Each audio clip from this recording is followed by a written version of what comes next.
Hello, my Legion of Little Goblins. This is Gamer Dragon, and welcome back to the Subnautica devlog. So I missed 3, which is, as you can see, about the Collector Leviathan. And with 4 recently coming out, I'm just gonna do a 2-for-1 on this. We got 10 minutes and 31 seconds on this. Let's go.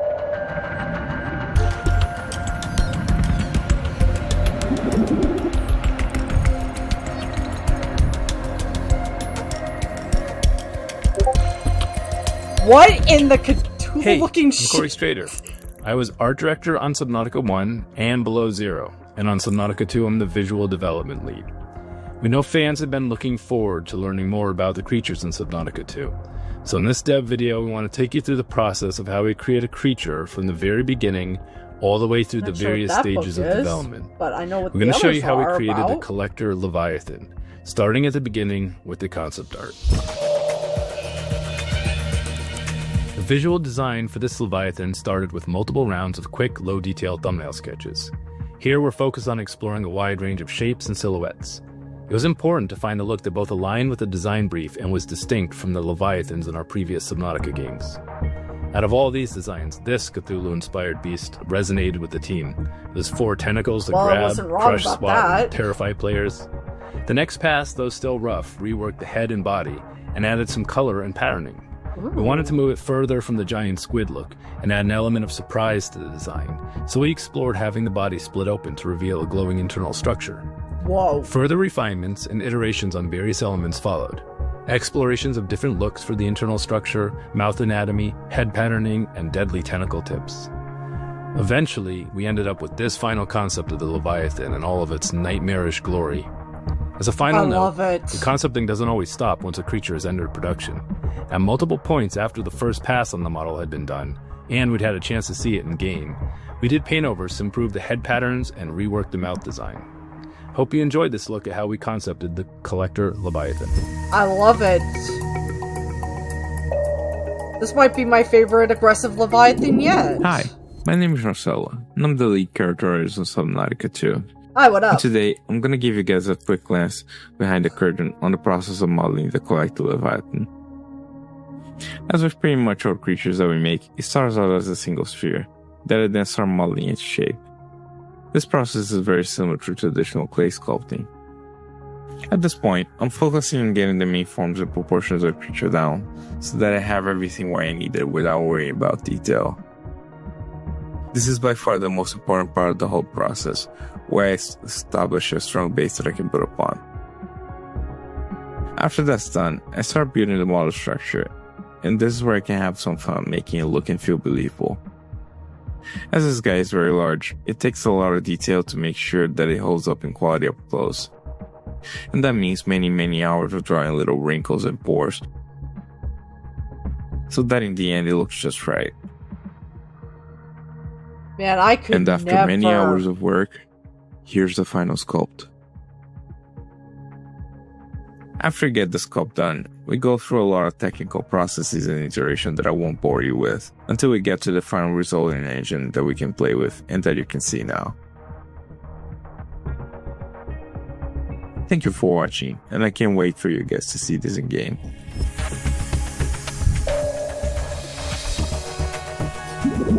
Hey everybody, my name is Colin Knipple. I'm the principal animator on Subnautica 2. I've been with the studio since Natural Selection 2, and I was lead animator on the past 2 Subnautica projects. We animators at Unknown Worlds like to wear a lot of hats in our department, so I'll be showing you some of the rigging work I did on the Collector Leviathan. Something different we did for Subnautica 2 is that we're using Blender. Blender is an open source project, meaning all of you can go and download to use this tool for free right now. Blender was a tool we investigated way back at the start of Subnautica, but it really hit its strides around the time of Below Zero, and it felt production ready when we began this project. I've enjoyed using the rapidly developing software, and I'm pleased to know our fans can get inspired by using the same software the Subnautica devs use. Another new aspect of Subnautica is our use of Unreal and our adoption of Unreal control rigging. The workflow has some cool innovations new to rigging systems. With this new tool, we can bring previously impossible rigging techniques into our game. I love learning new systems and seeing what I can get out of them, so this has been a lot of fun for me. What control rigs have allowed us to do is build our cinematics within our game world. With this, we can build nuanced and exciting cinematics faster than we could have dreamed with our previous tools. These new tools will allow us to push cinematics and creature interactions to a new level of immersion. The Collector Leviathan has been a labor of love for a while now. I think we have a great team on it, and I hope you all enjoy this new terror when Subnautica 2 comes to early access. Thanks for watching. Hello, my name is Stefan Sorensen, and Hi. I'm the Senior Technical Animator on Subnautica 2. And in this video, we're going to discuss the tentacle animation tech that I worked on for the Collector Leviathan. So, to start off, for its general movement, the tentacles operate within Unreal's physics system. I set up how the tentacles react and simulate within the world with an aim to give a sense of weight and flow within water and making them feel more grounded and walk, realistic or is he within actually the going world. to swim? Now, one of the challenges was to have the player or vehicle interact with the tentacles while they were simulating. So additional animation technologies were leveraged, such as physical animation and control rig. This allowed that to take place. Finally, a custom-built synchronization system for animation for the complex interactions when the tentacle grabs the player or vehicle.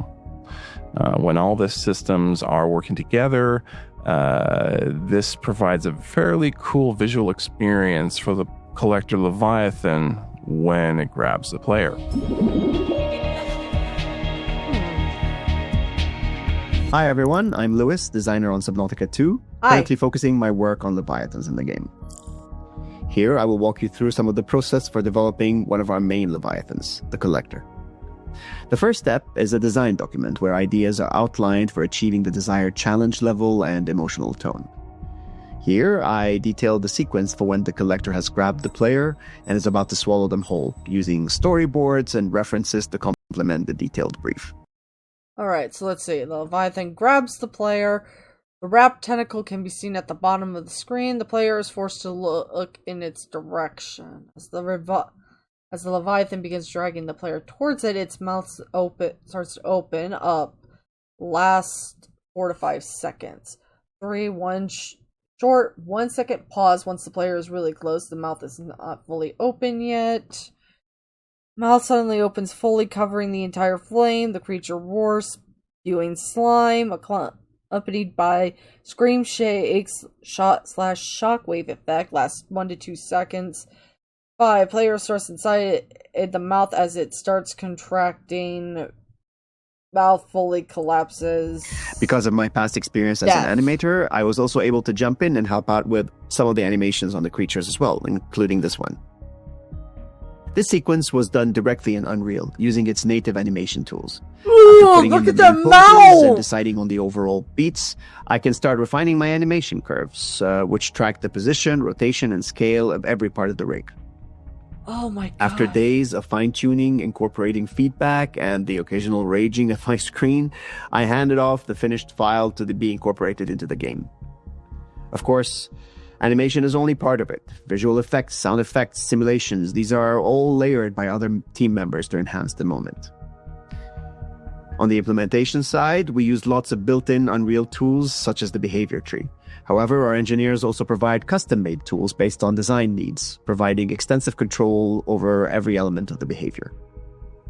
From general conditions under which the creature appears, to its speed and weight, to its moment-to-moment decision-making, based on the environment as well as the player's actions, every aspect is accounted for. Okay, so as it you can is see swimming. here, it's spotted the player from afar, and now that it's close enough, well, dinner time. It's always so satisfying to see all the elements come together after months of hard work alongside talented colleagues. And the Leviathans make this extra special. I really can't wait for everyone to experience the end result. Hi, I'm Lauren Nadal. I'm a VFX artist on Subnautica 2. Here you can see me prototyping the Leviathan's mood feature using shaders in Unreal Engine 5. VFX has to translate the gameplay into visual cues for the player, but also it needs to sell the idea that this is an alien creature, not just a gameplay element. Let's take a look at its exhaust vents. Different layers of a particle system create this effect. Oh. We ask questions like, is this emitting energy? Does it need more bubbles? We start from a simple base and then we continue to iterate until the final product you will get to see in the game. Thank you for watching and see you soon. AI behavior tree. Hi, I am Antonio. Now AI is fine in video games. It controls the creatures without... It controls the creatures. So if anybody's worried about that, don't panic. It's normal gameplay in Subnautica 2. Today, I want to show you how we create creature behaviors. We use what we call classic AI. Here, you can see Unreal Engine behavior trees. In this demo, I want to distract the Leviathan with flares. To achieve that, I will be using our stimulus system. As you can see, it's pretty easy to add nodes, conditions, and connect them like a flowchart. Once the game is running, the creature will follow this blueprint to decide what to do. And there it goes. The Leviathan is now chasing the flare instead of me. Pretty cool. Our main goal with creatures was to make them feel reactive. We have improved the hero trees to use dual utility reasoning, so the creature is constantly reevaluating the situation in real time. Of course, it is difficult to process all this information. We have developed powerful debugging tools so designers can actually see what's happening. Can't wait for you to discover all the cool behaviors we have created. Thanks for watching. Want to know more? Come join our Discord and follow our social channels. Clear. Okay, so we can distract it with flares. I like that. But I think this is going to be my favorite aggressive Leviathan in the entire series now. I am going to get up in this bitch's business as much as possible. Oh my god, it's gonna be so soon. Should have been in a lot soon. Like, I think Early Access was supposed to be out by, like, last month, maybe October, but some shit went down, and I don't know the details. I'm just reacting to the videos. Alright, I'll be right back with devlog number 4. Alright, this is devlog number 4, crafting the tadpole.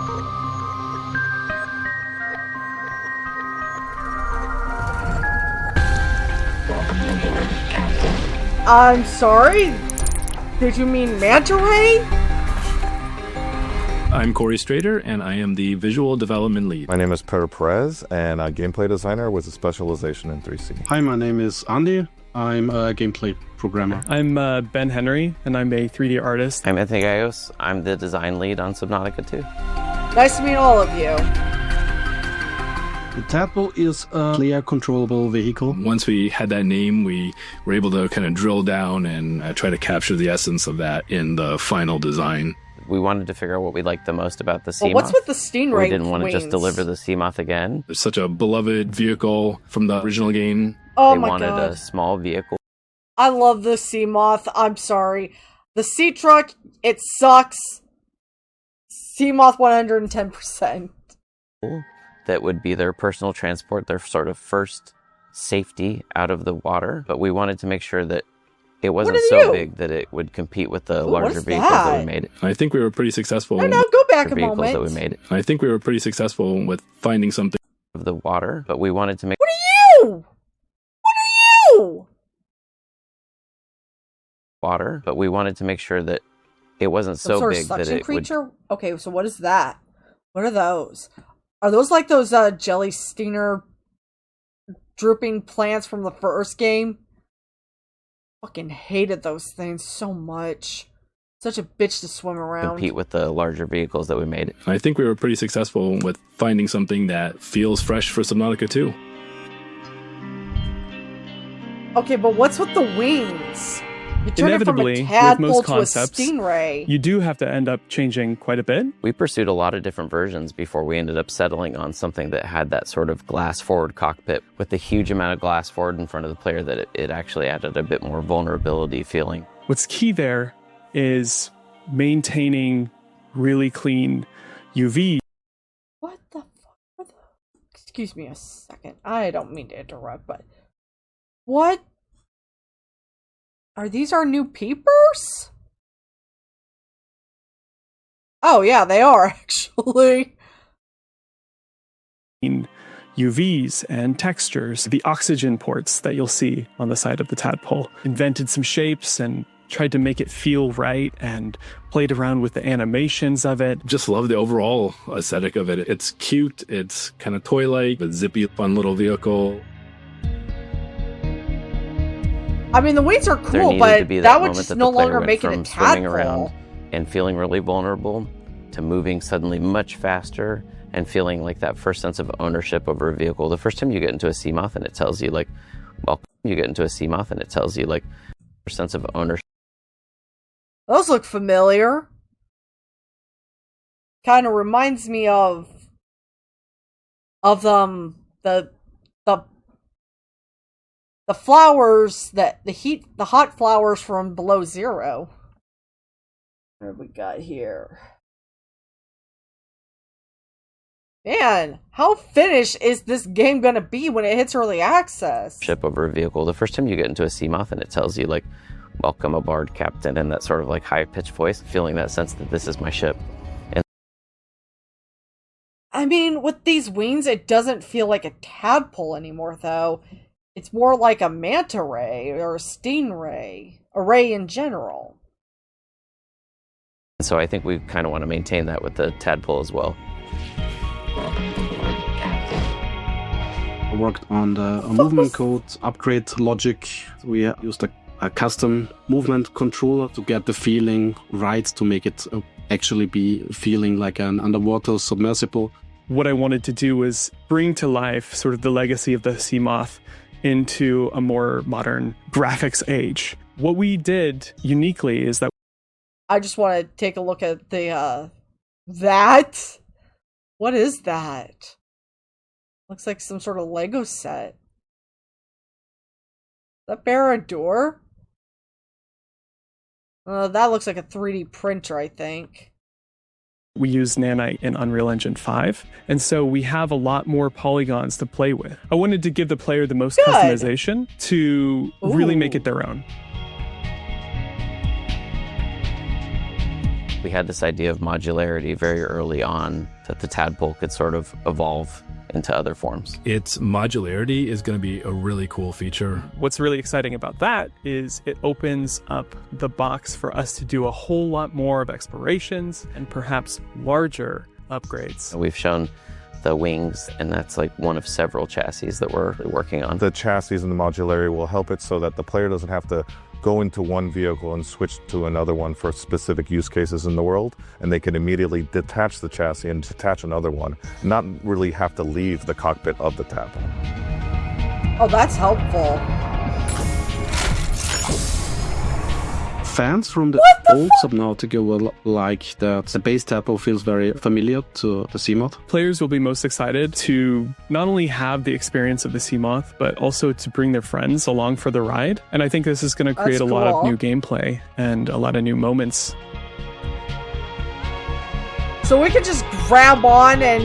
The core thing that we want to deliver is the fantasy of all the other vehicles that players can think of that thing could become over time. I think with the chassis system, I'm really excited what the community may come up with as other chassis that can plug into the Tadpole. Just like in nature, a tadpole doesn't just stay a tadpole. A tadpole often grows and turns into other things.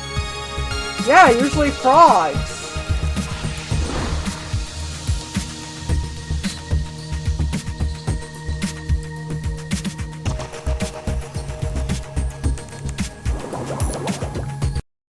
Alright, so what do you guys think of this Tadpole?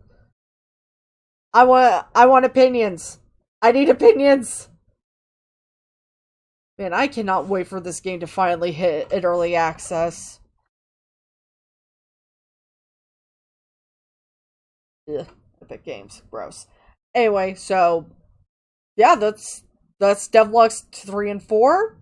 What do you guys think of the Collector Leviathan? Personally, I think this Leviathan is going to be my favorite aggressive Leviathan. But, oh my god, I really have to think about my... I think from the original Subnautica, it was the Sea Dragon Leviathan that was my favorite, but then again, dragons, hello.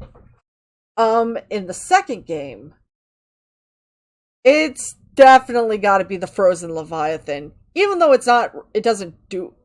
Well, I guess it's technically counts as passive, so I guess that would be my favorite passive Leviathan from Below Zero, because it's an interesting concept. And 10 out of 10, that fucking thing ain't dead. Bullshit. Pure and utter bullshit.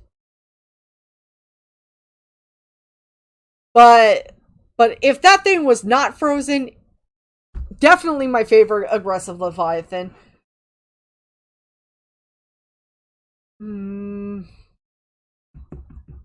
I think the ice worms are my favorite aggressive Leviathan in Below Zero.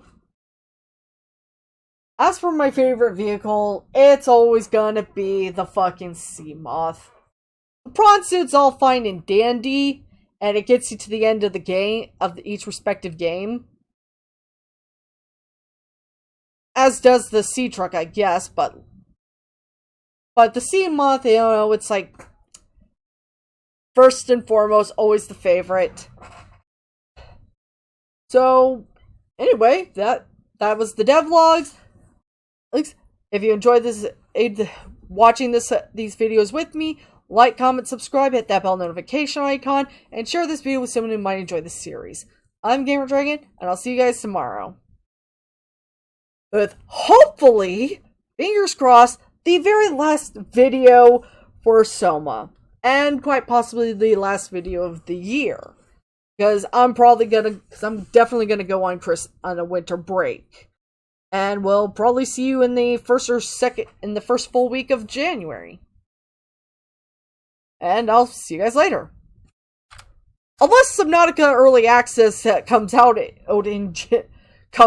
in the first couple weeks of January, then I'll probably see you a lot sooner. Anyway, bye.